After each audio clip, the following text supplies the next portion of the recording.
Oh my goodness. So this month we are talking about what? Manifestation. Yes, thank you. Okay, I see some blank faces. What are we talking about this month? There we go. I like that better. And my mom is sitting there like, what are we talking about? I'm like, oh my gosh. Oh my gosh. I know. So we're talking about the art of manifestation, the art of manifestation. And we are remembering that to manifest means to reveal. It is not hocus pocus. It is not magic. You're not out here, there's a lot of ways and terms in the way that people use the word manifest, right?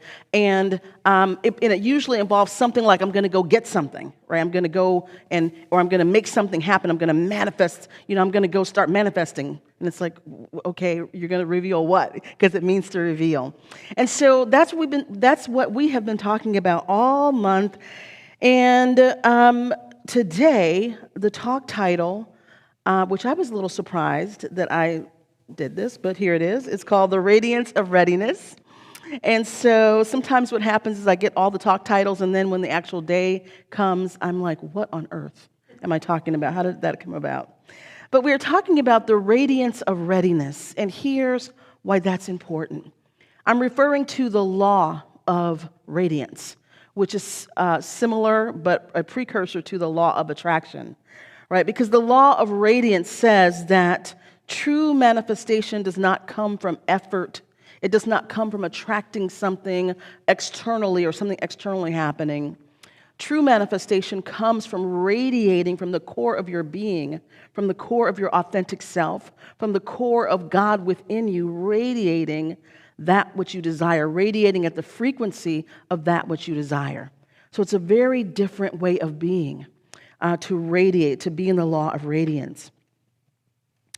Radiance, as I said, is a precursor to the law of attraction, right? So when you are radiating at a certain frequency, then the law of attraction says like matches like. So it's going to match your frequency. But it starts with what you're radiating. If you're radiating fear, lack, and limitation, then the law of attraction says, yes, I'll bring you more of that, right? Because that's the frequency that you're on. If you're radiating greater abundance and ease and flow, love, joy, peace, the law of attraction agrees with that and says, yes, I will bring you more experiences like that, right? So the law of radiance determines everything because the law of attraction always works.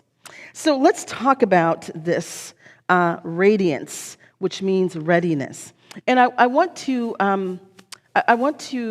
compare and contrast a little bit the law of radiance and the law of attraction a little bit more so you really, really get, right? So attraction, you think about pulling things towards you, magnetizing, right? Magnetizing things towards you. Law of radiance is the opposite. You're radiating, so it's giving, right? You're coming from fullness, you're coming from wholeness, and you're radiating, you're giving, and that causes that which you desire to emerge. So attraction feels like, you're pulling and magnetizing or making something happen, and radiance is from the inside out. Lots of times in the law of attraction, let me just say this. I love the law of attraction, and I still use it, but I want you to be aware of these different tools, okay? So I'm not saying the law of attraction is bad. It certainly works, and you want to be awake as you use these tools. So many times with the law of attraction, we do things like affirmations and visualization, and we do all these things, and we wonder, like, why am I not getting, has it ever happened to you where you're affirming for something, you're like writing out your affirmations, you're doing your prayer work, you're visualizing, and whatever it is you desire is not happening? Has that only happened to me? Okay, so there are some people in the room who've experienced this, yes? And so many times what's happening is, what are you radiating? Right? What are you actually radiating? Because the law is going to work regardless. So this idea that you do these affirmations, you do all these things, and you're trying to get something, but what you're radiating is that you don't have the thing you're trying to get. Let me say this again. Sometimes when you're doing affirmations, right? I am healthy. I am vitalized. I am energetic. Let's say if you have a diagnosis or something's going on, I am healthy, and you're saying your affirmations, and you're writing it down, and you're visualizing, and you're doing all these things. Many times what's happening is you're radiating, your frequency is saying, something's wrong. I have a diagnosis. I'm really afraid, and I am not well. That's what you're really radiating. Even though you're saying these affirmations saying, I am healthy, I am whatever, right? Do y'all get what I'm saying? Yes? And so what happens then is you're attracting what you're radiating, not what you're saying, not what you're writing, not what you're visualizing. You're attracting what you're radiating, the frequency of radiance that you have. And that's where the mishaps occur, right? The disconnect occurs in the law of attraction because, and I see this is also, it's easier, a little bit easier to see it in money, right? Money, or if you're in a situation where you don't have enough money or you don't have enough employment or the right employment. And many times when you're in that situation, it feels desperate. And so when you're in that situation, you're feeling desperate, and then you're trying to make these principles work. So you're working with your practitioner, and you're doing prayers, and you're doing your affirmations, and you're watching all the videos on YouTube, and you're doing all these things to make this your situation change, but your overwhelming radiance and frequency is lack. Right? I'm trying to do all this stuff. I'm doing my affirmations 200 times. I'm doing my this. I'm doing my that. But you're coming from lack. So the law of attraction says, oh, well, let me reinforce that for you. Right? Let me deliver what you're actually ordering up with your consciousness. So that's how the law of radiance works. What you radiate is what you then actually allow to emerge into your experience. Yes? So So those are sort of the distinctions of the law of radiance and the law of attraction. So I really want to talk about today about how we practice the law of radiance and why it's so important for us to be doing that right now. So yesterday we saw so many people, millions of people, taking to the streets, right? Taking to the streets, calmly, respectfully, civilly, protesting. And so we just saw this huge movement of humanity declaring what they didn't want or what they don't want, right? And so here's what I am offering to our community and for us to begin to do, is to begin to radiate from the inside out what we do want. Radiate from the inside out what we do desire. And we start with our own personal selves, and we can also do it for our world. So most of us don't walk around in our personal lives and go, I don't want any abusive relationships. Like we don't do affirmations like that, do we? Okay. We don't do our meditations like that, do we? Okay. We don't do our prayer treatment like that, right? We affirm, I am in a healthy relationship, right? I deserve love. I am lovable, whatever it is. Yes? And so what I want to invite us into as a collective is to really begin to practice this stuff in our personal lives and really feeling from the inside out what we truly desire, from the inside out what we truly want to experience, from the inside out what we truly want to create in the world, because what we know in this teaching is our thought is creative. Our thought is creative. Change your thinking, change your life. Our thought, our feeling, our stories are so powerful. And so my invitation to you is to really look at what do you want in the world and then be about that. And remove your energy from the things of the world that you do not want. Because by affirming what you do not want, you're actually strengthening and amplifying what you do not want. And I wish someone would talk to our politicians about this, because some of the politicians get it and others don't, right? We have to affirm what we want, yes? And so if right now in your world, let's say you have a health diagnosis, a health challenge, or let's just say you would like greater vitality, right? Greater energy. Maybe, the ravages of age are peaking their beautiful little head up in some ways, right? And so if that is not what you want to experience, my invitation to you is to get centered in what you desire to experience. Desire health. Feel it in your bones. Feel it in your cells. Talk to your cells. Talk to your organs. Talk to your systems and functions of your body and love it and feel health, feel vitality, feel youthfulness, and vitality and energy. When I was a kid, I was in I don't know what class, a science of mind class with my mom at church. I think I was in high school. And at the church I was in Ohio. And in this, oh no, I'm sorry, it doesn't matter where we were, it was in Ohio.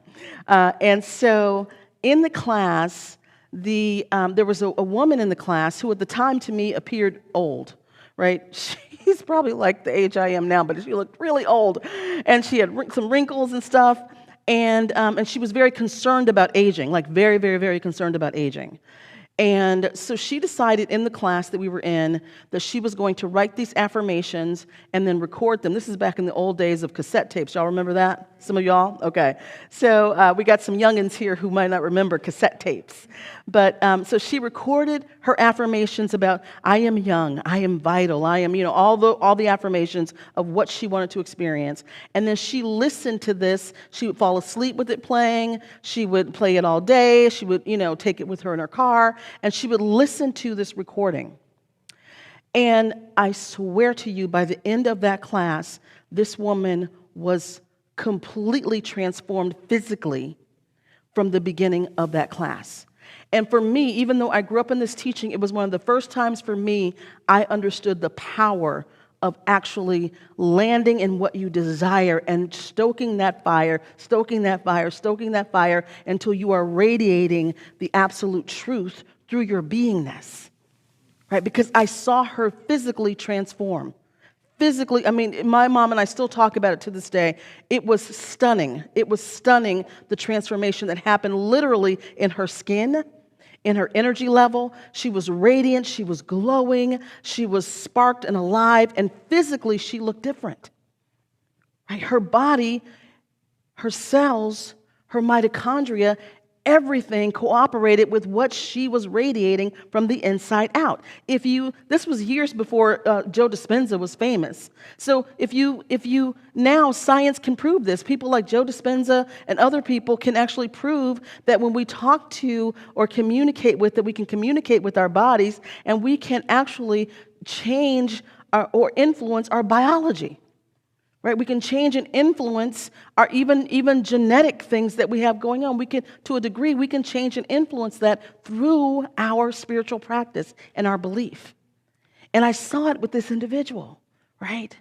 So this is the power of radiance. Once that woman stopped worrying about aging and worrying about losing her looks and losing her vitality and whatever else that all meant to her. And at the age I was as a teenager, it was like that was... that wasn't on my radar, but she was having a very difficult time with that. Once she stopped focusing on what she didn't want and got really aligned with what she really desired, and then began to imprint her brain, what we know now is she was rewiring her brain. Right? What we know now is that she was activating the reticular activating system in her brain as well to then look for other opportunities for her to do things that helped youth in her. And I will say this happened naturally, no surgery, no plastic surgery, anything like that, right? And so what we know is that she was actually literally glowing up before it was a term, right? She had a glow up because she was lit from within. She was anchored in the truth within. And so I just want to offer to us that it's so important to stay focused on what you desire, not what you don't want. In our individual lives, if you are feeling the ravages of stress or time or whatever it is, I encourage you to be on the masterclass call on Wednesday, Thrive at Any Age. Is it this week, y'all? Somebody help me. Is it Wednesday? Okay. Yeah, to get on that call with Carmen Lee. Carmen does, some of you were not here for her energy work she did for the center at the very beginning of our time, of our starting this. And Carmen is an amazing energy worker, engineer turned energy worker. She is a powerhouse. It's like, whoa, this little person, this little human package is like seriously powerful, right? So if you're not signed up for that, get signed up for that. Go to the website and avail yourself of what Carmen has to offer. And you'll have practices you can put into place beyond that masterclass on Wednesday. Or you can get the recording to it.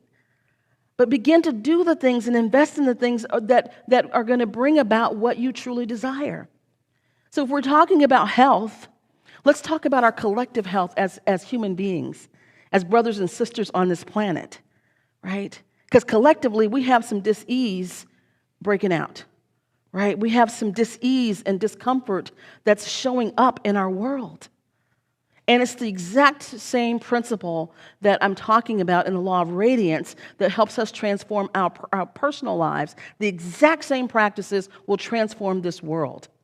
One of the things I love about science of mind is it in the paperwork and the teachings, Ernest Holmes talks about the individual expression of something or the individual application of a law, and he also talks about what it means universally, right? What it means in a bigger level.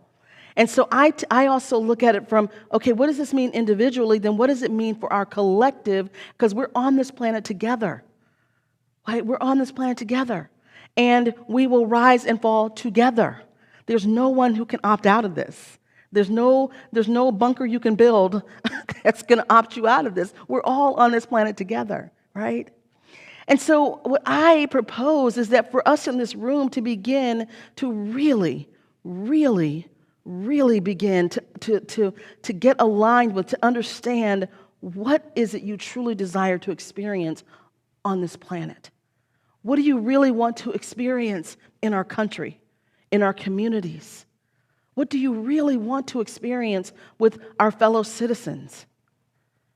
And that's not to excuse any bad behavior or things that are not, people in places and things that are not taking actions that work for all of us, right? For people who are very much for themselves. That's not to excuse that. But we cannot change another person's actions. We can only change our consciousness. Right? And when we change our consciousness and collectively agree on what we want to experience, nothing can stop us. Nothing can stop us. But we can't focus on what we don't want and make that be the focal point collectively. Because we all know it doesn't work. It doesn't work we know it doesn't work for us individually to walk around saying what we don't want. It gives us more of what we don't, well, it does work. It gives us more of what we don't want.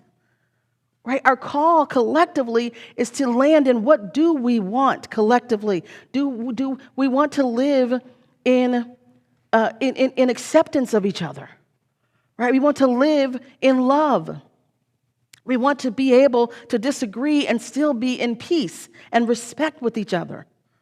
Right? We want everybody to have an equal shot at doing whatever it is. These are the things we say we want. Let's say these things. I encourage each person here who is on social media, stop posting things that don't say what we want. It feels good to be out with all the people doing all the stuff. It feels really good to do that, right? And it feels good to be with others who are like-minded. But I'm telling you, if we want to feel good, that's one thing. If we want to change things, we've got to be about what we desire.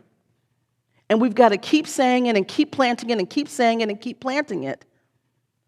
There is no other way. We know this from this teaching. We know this from our personal lives. You can't walk around saying, I don't want to be broke. I don't want to be broke. I don't want to be broke. I don't want to be broke. I don't want to. You can't do that. What happens? Right. Yeah. I don't want to be in a bad relationship. I don't want to be in a toxic relationship. I don't want to be in a toxic relationship. I don't want to be in a toxic relationship. I got my sign. I don't want to be in a toxic relationship. What's going to happen? There we go, right? So we have got to begin to flip this because we know the truth, and don't get suckered in and suckered into things that are good and are not what we know are aligned with principle that will really, really transform things. Yes. And we can also be conscious and say, you know what? I don't really want to transform things according to principle that I know I don't want to do that. I want to feel good, and that's okay. But just be awake and conscious in your choice, right? Because here's the thing, y'all. We are created out of the divine presence.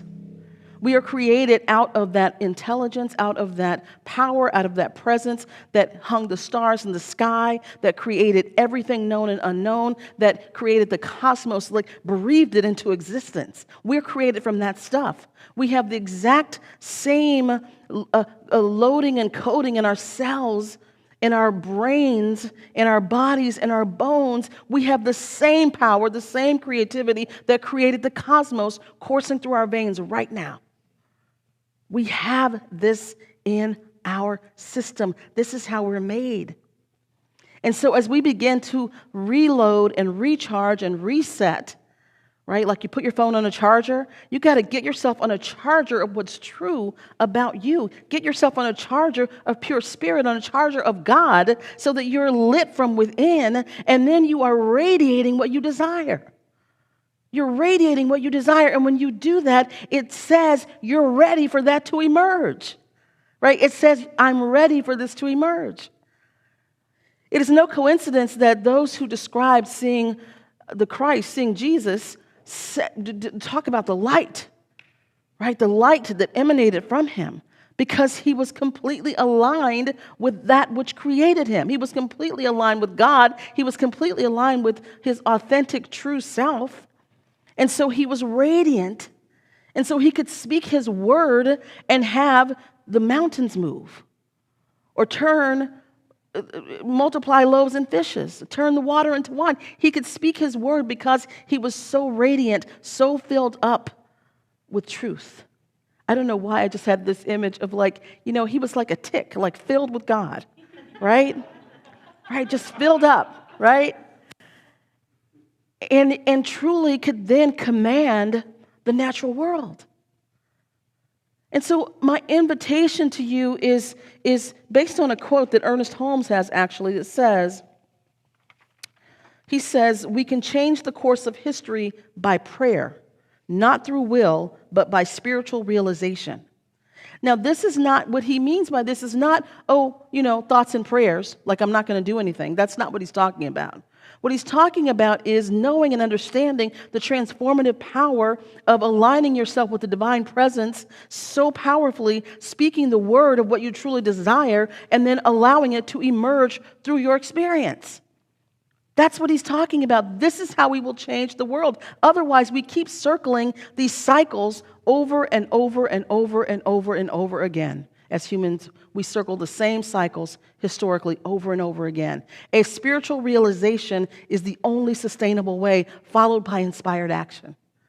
Right? So I'm not talking about you go up to a mountain and sit there and meditate, unless that's your calling, because then you're doing what God has assigned you to do. Right? So this is the way we begin to think about our community. And here's the really powerful thing that we know already. It says in the Bible, where two or more are gathered in my name, right? Two or more gathered, I am there. Two or more gathered, the power of that. That's the power of community. That's the power of praying together. That's the power we have every morning at 9 o'clock when I'm on with the meditation group and we're praying up. It's two or more gathered because the power amplifies, right? The God power in me, the God power in you and others, it begins to amplify. And it amplifies no matter what. Where two or more are gathered, there is an amplification of power and energy and strength. Yes, that's the power of community. That's the power of a collective. That's the power of us coming together to gather every Sunday, for us having meditation on Mondays, or all week, right? For the classes and the workshops, because it's two or more gathered in truth. This is how we change the world. We've got to practice these principles.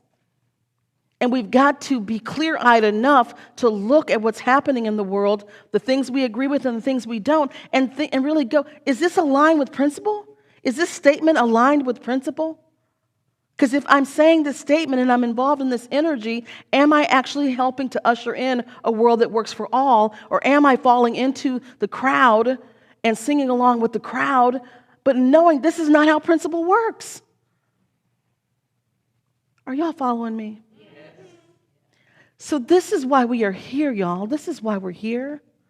We are here to change our lives and thereby create a world that works for all, because we're vibrating with that inner radiance of knowing pure spirit as our very life.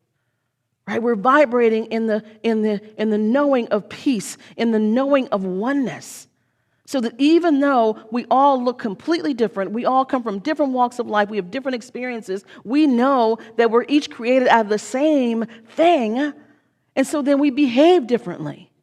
We don't have to slaughter each other. We don't have to compete with each other. We don't have to hate each other. We don't have to fear each other, right? We can love each other and not be all up in each other's face. You might not like somebody, but you love them, right? And you have respect because they're an expression of the one, even if you don't like them. So really quick story I'm going to tell, and then I'm stopping. So this incredible phone call message came in from a beloved friend who has been experiencing extreme pain after a surgery, and just has been in excruciating, like weeping almost all the time, that level of pain. And the doctors could not find anything wrong. At the same time, what was happening for this individual is that she was very virulently detesting the politics of one of the political parties. And she lives in a neighborhood where her neighbors are not in the same party that she's in or belief system she's in. And so she was beginning to hate her neighbors and angry at her family and just so much. And this person is a beautiful empath, like feels things so strongly. And so everything was amplified for her about politics and about anger and hatred and just how she was feeling and how people could do this and just literally being eaten up by the injustice that she is experiencing and witnessing. And she took the forgiveness class that my mom taught and wrote in after that, and talked about how in that class with the meditations, she was able to not only forgive herself, but forgive her family, begin the process of forgiving family and neighbors, and really had a realization of oneness. And so she realized that by holding and letting her anger foment into hate, she was actually feeding the things she said she doesn't want, right? Feeding the energy that she does not want. Now, does this mean she agrees with her neighbors? No. Does this mean that she would vote in alignment with her neighbors? No. Does it mean that she excuses some of the things she sees or says some injustices are okay? No. But what was happening is the hate, the anger, was poisoning her. It was poisoning her body. It was creating incredible pain. In the forgiveness class, she actually got to a doctor who figured out what was going on, and she has major relief now, right? So part of it was the spiritual realization, the alignment of oneness, and the alignment of not feeding the beast that you say you don't want because it will devour you. Because guess what? The people that you hate, the people that you don't like, the people that you're railing against, they are living their best lives. They're living their best lives, right? And you're being poisoned. Are y'all following what I'm saying here? Right? So we have to, this does not mean people should not be held accountable. Right? This does not mean, I'm not talking morality. I'm not saying that people shouldn't be held accountable. I'm not saying that that whatever you want to do is okay. I'm not saying that. I am saying, though, you got to practice these principles because you cannot fool the law.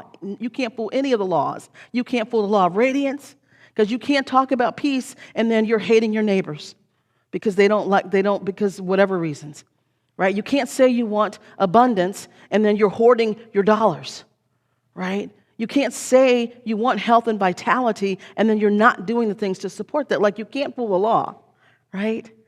And so this is what the law of radiance says. It is an act of faith. Actually, it is evidence of faith. When you radiate the absolute truth, it says, I am all in. I know God's got this. I am filled up like a tick with faith. You like that, Mom? That's what you're saying. You're filled up with faith, right? And you are just so radiant with truth that it has to emerge into your experience. And the same thing happens with the collective. When we are so filled up with what we want, we're so filled up, we're about to burst with what we want. We're radiating with peace and radiating with love and radiating with joy, radiating with oneness, radiating. Then guess what happens? It begins to emerge. And everybody that needs to be held accountable is held accountable, right? Those who need to be lifted up are lifted up. Those who need to be locked up are locked up. Those who need to be whatever, whatever. Like it takes care of itself if you're aligned. We all got to get there, though. Yeah? So that's our charge, okay? So this week, here's what I am asking you to do this week. This is your practice. I want you this week to only focus on what you desire in the world. And if you don't see messages that say that, please post messages that say that. Speak it into existence. Right? Radiate from the inside out, whatever the quality is. If it's peace you want more of in the world, then you figure out, how can I be peace-filled? How can I be equitable in my world? Right? Are y'all following? Okay, let's turn within, okay?